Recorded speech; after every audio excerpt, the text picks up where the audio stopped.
It actually sounds kind of bizarre, but these things were the reason I wanted to live again.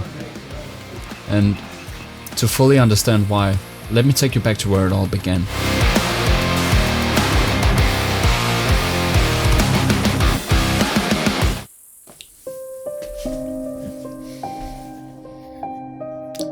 Hi, my name is Peter, and this is my story. So let me take you back to 2017 February. I had just put my son to sleep and went to sleep myself as well. During that night, I heard my son cry through the wall. He used to do that, so I didn't think much of it. I went back to sleep. The next morning I went up, took a shower, ate my breakfast like I normally do. I had to get ready for work. But I was wondering why he wasn't up yet. Normally he was the one that woke me up. I didn't think much of it. So I tried to call him to see if he was awake in his bed, but he didn't answer. Normally he would answer or even start crying in the morning, but I heard nothing from him. So I went into his room and called again. Still no answer, so that was pretty weird. So I went closer to him and pulled his toes like, yeah, you wanted to surprise him or something like that. He didn't respond to it. The first thing that came to mind was that he was in a really deep sleep. So I went over to him, whispered like, you have to get up now, you have to get ready. And he didn't answer, so I pulled his cover to the side and was looking at a boy with his eyes wide open and his lips were all blue, and I just knew what was wrong. I froze for a second. I didn't know what to do, so my body just stopped working. It was like my legs were spaghetti. All of a sudden I just fell to the floor. And I was crying and crying and crying and yelling, like just yelling no. I couldn't do anything else but that. And I gotta say, to this day, I cannot forgive myself for not picking him up and hugging him. My body wasn't able to do that, even though I wanted to. That was the only thing I wanted to do, but I just couldn't. It was like my body had gone into a state of catharsis. It wasn't working properly anymore. I was stuck there on the floor, crying and crying and crying, and I just knew my son was dead. I just knew it. At that point I felt my life was over. Everything felt pointless at the time. And the worst part of it was that my girlfriend was pregnant with our daughter and she was due in 3 months. Everything just fell apart. Whatever people said that I should look forward to this coming girl, I couldn't do it. I wasn't able to. I couldn't look upon the future with hope. I seriously felt my life was over at that point. I've never felt something like this before. This feeling I had was so overpowering. It was so strong and frightening that I've never felt anything like it before. I just couldn't get rid of it. It just stuck with me. Even though I tried psychologists and doctors and you name it, nothing worked. Nothing. What I did was I started smoking, doing lots of bad things for my health. I was sitting down all the day and I was just playing video games and looking YouTube and like that. I just got more and more aggressive and depressed. Those were the only feelings that I were able to show. Even after the birth of our daughter, I couldn't show her my gratitude. I couldn't show her my affection towards her. I couldn't show her that I loved her. And the fact that I couldn't do that was heartbreaking. I was in a state of mind where I wasn't able to love anymore. I was incapable of showing anything else than anger and rage, and that pulled me apart, so I had to do something else. The thing that saved me from all of this was actually YouTube, believe it or not. It was one day where I was lying, watching YouTube, just the continuous stream of fail videos and whatnot I was watching. This one video showed up. All of a sudden, I don't know why. It was this guy, Radoslav, that made a video about his 9 months stay in China. All of a sudden, it just showed up on my feed.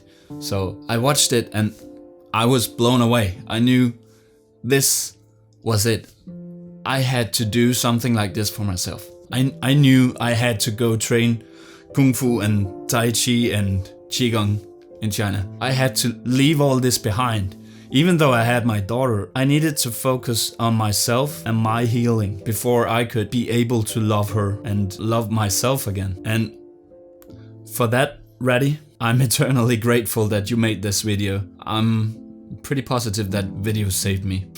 long story short, I didn't have the money at the time. It was pretty expensive when you're not employed, and I was on a sick leave at the time. But somehow I got this idea of raising money for myself through an online funding site. I think it was called GoFundMe or something.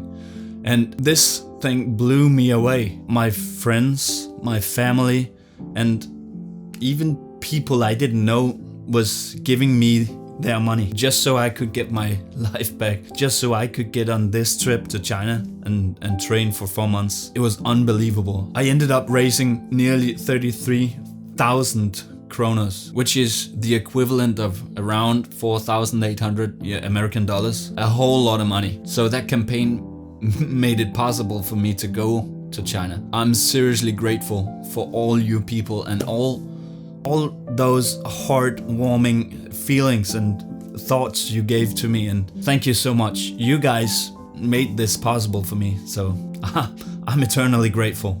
The trip was gonna be 4 months in total, so I was gonna study traditional Shaolin Kung Fu, Tai Chi and Qigong, and our teacher was called Wang Xinglong, and he was a 32nd generation Shaolin monk.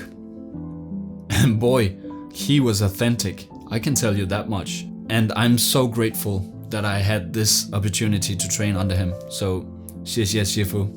Thank you. So the whole idea of this trip was to kind of break myself down, to rebuild myself again from the foundation, and hopefully stronger this time. So I had this idea that the body and mind are so closely connected that I somehow had to endure the same pain physically as I was going through mentally at the point. By this, I could somehow understand my state of mind better by inflicting myself with the same pain or whatnot. I thought that it would somehow make me understand my feelings better. And I was right. By doing all of this physically exhausting hard training and painfully body conditioning, I managed to somehow feel happy again. And I managed to somehow feel more content with the fact that I lost my son. Even though I will never understand it, but I have to accept it, I think, to move on. So I guess what I'm trying to say with all of this is you should never give up. Never. Good things will come to you when you least expect it. At least it did for me, so I think it will for you as well. So promise me, don't lose your hope. Just don't give up. Continue and do the things you want. Do the things you love. Do not settle. I for once didn't settle with being depressed and angry, and I don't know. I'm just rambling because I'm so happy that I had this opportunity, and I hope that you listen to this story and you think, all right, there's hope for me as well. But seriously, I'm forever grateful for this extraordinary experience. I had made so many friends, and I learned so much about myself that I couldn't learn just by sitting in the couch and doing nothing. And I would like to thank you for taking your time to listen to my story, and I hope that I may have encouraged you to carry on and hope for something better when all hope is lost. And if you're interested to learn more about the school, right now he's in Croatia, but it's the same concept, and Wang is still the same, so you could get some serious training. Check the link in the description. There's a link to the school there. When you're already there, smash that like button and maybe subscribe to my channel, and maybe there will come more videos like this. I don't know. Thank you so much. 谢谢. See you all next time.